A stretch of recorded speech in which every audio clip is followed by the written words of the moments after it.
أعوذ بالله من الشيطان الرجيم بسم الله الرحمن الرحيم الحمد لله رب العالمين والصلاة والسلام على سيدنا محمد وعلى آله وصحبه أجمعين أما بعد رب اشرح لي صدري ويسر لي أمري واحلل عقدة من لساني يفقهوا قولي இன்னைக்கு ரப்பனா துவா 10 ரப்பனா ظالمنا أنفسنا وإن لم تغفر لنا وترحمنا لنكونن من الخاسرين.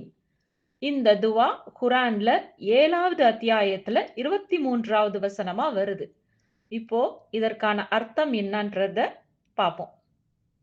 ரப்பனா எங்களுடைய இறைவனே, ஸாலம்னா அன்ஃபுஸனா நாங்கள் எங்கள் ஆன்மாக்களுக்கு தீங்கிழைத்தோம். வ இல்லம் தக்ஃபிர் லனா வ தர்ஹம்னா நீ எங்களை மன்னிக்கவில்லை, இன்னும் கருணை புரியவில்லை எனில் லனகுனன்னா மினல் ஹாசிரீன் நிச்சயமாக நாங்கள் நஷ்டமடைந்தவர்களாகி விடுவோம். இந்த துவா ஆதம் அலைஹிஸ்ஸலாம் மற்றும் அவரது மனைவியான ஹவ்வா அலைஹிஸ்ஸலாம் அவர்களால் கேட்கப்பட்ட துவா. அதாவது அவர்கள் செய்த தவறுக்கு பின் அவர்கள் மனமுருகி பாவ மன்னிப்பு கேட்ட துவா தான் இந்த துவா. இந்த துவாவோட பின்னணியை இப்ப பார்க்கலாம். ஆதம் அலைஹிஸ்ஸலாம் மற்றும் ஹவ்வா அலைஹிஸ்ஸலாம் அவங்க 2 பேருமே அல்லாஹ்வால் சொர்க்கத்துல வைக்கப்படுறாங்க. அல்லாஹ் அவங்களுக்கு எல்லாவற்றையும் அனுமதிச்சிருந்தான். ஆனா இந்த ஒரே ஒரு மரத்துக்கு பக்கத்துல மட்டும் போகாதீங்கன்னு கட்டளையிட்டும் இருந்தான். இப்போதான் ஷைத்தான் தன்னுடைய சூழ்ச்சிய ஆரம்பிக்கிறான். மனிதர்கள் ஷைத்தான் எப்படி நுட்பமா ஆசைப்படுத்துறாங்கிறத ஆதம் மற்றும் ஹவ்வா அலைஹிஸ்ஸலாம் அவங்களோட சம்பவத்தின் மூலமா புரிஞ்சுக்கலாம். ஷைத்தான் மனிதர்களை எப்பவும் நேரடியா ஹராமான செயல்களை செய்ய சொல்லி தள்ளுறது கிடையாது சகோதரிகளா. அதற்கு மாறா ஹராமான ஒன்ற முதல்ல கவர்ச்சியானதா சுவாரஸ்யமானதா ஆக்குவான். படிப்படியா அத தவறுங்கிற எண்ணத்தையே அந்த மனிதர்களின் மனதிலிருந்து குறைக்கிறான். இப்படித்தான் நம்முடைய அன்றாட வாழ்க்கையில ஷைத்தான் சூழ்ச்சி செய்வான். அல்லாஹ் நமக்கு எவ்வளவோ அருளி இருந்தாலும் அல்லது தேர்வுகள் இருக்கும் போதும் ஹராம் கவர்ச்சியா தோன்றதுக்கு காரணம் இதுதான் சகோதரிகளா. இதே ஷைத்தானின் சூழ்ச்சியில் தான் ஆதம் அலைஹிஸ்ஸலாமும் ஹவ்வா அலைஹிஸ்ஸலாமும் சிக்கிக்கிட்டாங்க. ஷைத்தான் அவங்கள ஏமாற்றி இது நிரந்தர வாழ்வு தரும் மரம், நீங்க இந்த மரத்துல இருக்கும் பழத்தை சாப்பிட்டீங்கன்னா மலக்குகளாகி விடுவீங்கன்னு பொய் சொன்னான். அவனுடைய சூழ்ச்சி தெரியாத ஆதம் அலைஹிஸ்ஸலாம் மற்றும் ஹவ்வா அலைஹிஸ்ஸலாம் அந்த மரத்துல உள்ள பழத்தை சாப்பிட்டாங்க. இதன் மூலம் அல்லாஹ்விற்கு மாறு செஞ்சாங்க.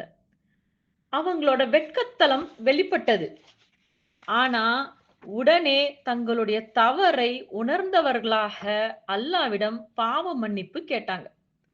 அந்த துவா தான் ரப்பனா ஸாலம்னா அன்ஃபுஸனா வ இல்லம் தக்ஃபிர் லனா வ தர்ஹம்னா லனகுனன்னா மினல் ஹாசிரீன்.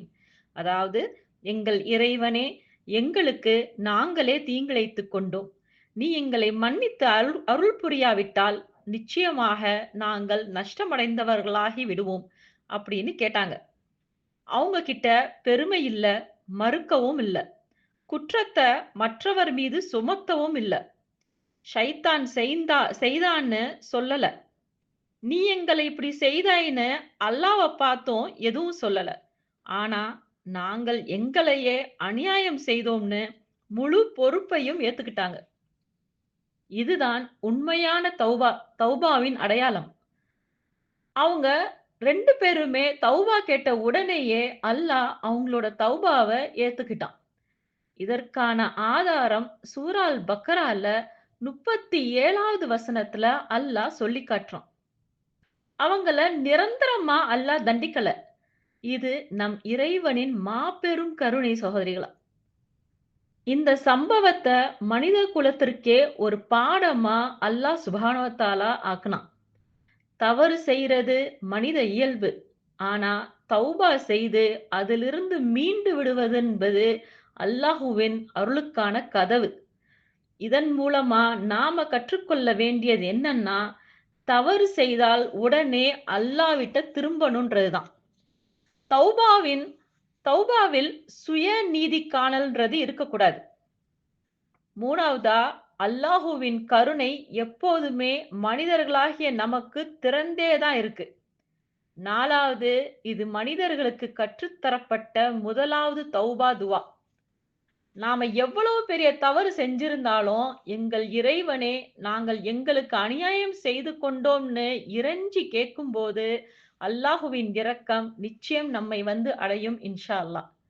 எதை கேட்டோமோ அதன்படி அமல் செய்யக்கூடிய மனிதர்களாக அல்லாஹ் உங்களையும் என்னையும் ஆக்கி அருள வேண்டும் என்று துவா செய்தவளாக இந்த உரையை முடிச்சுக்கிறேன். وآخر دعوانا والحمد لله رب العالمين. السلام عليكم ورحمة الله وبركاته.